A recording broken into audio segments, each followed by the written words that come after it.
Hello everybody, this is Mick Pearson with your Tech Tip of the Month. This month, I want to talk to you about an improvised harness.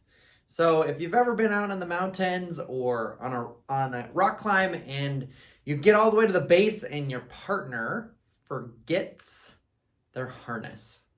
Happens to the best of us. I know it's happened to me before.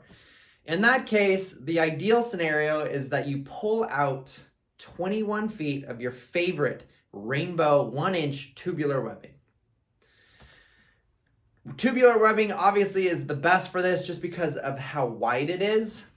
If you don't have tubular webbing, then having cordelette would work, 21 feet. So once you have the material, what you're gonna do is you're gonna tie this tubular webbing into a harness.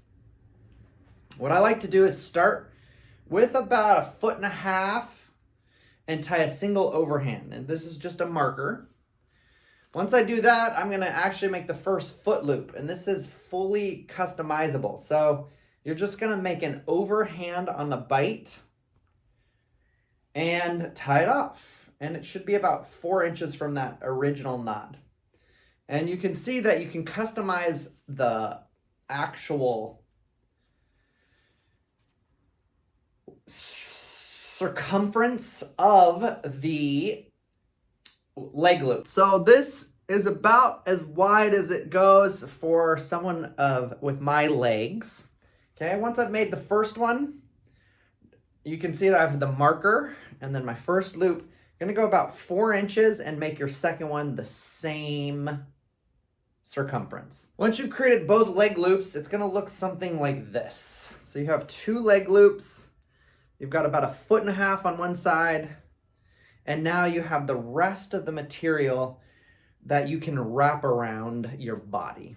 Now that I've put the leg loops on, you're gonna take the long piece of material and wrap it around your body, and as you wrap it around your body, you're going to actually put it under the fabric that separates the legs, that 4 inches between the 2 knots, and just keep wrapping.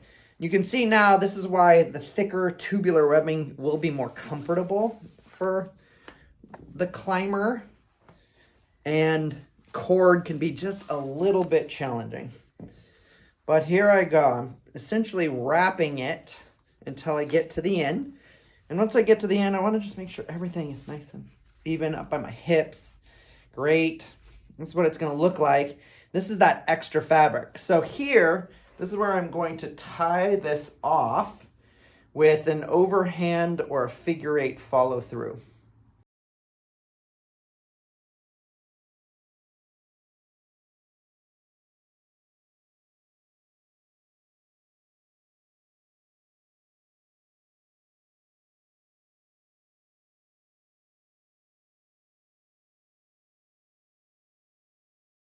All right, so once it's all tied off, this is going to be an improvised harness. You can use this as the clip-in point.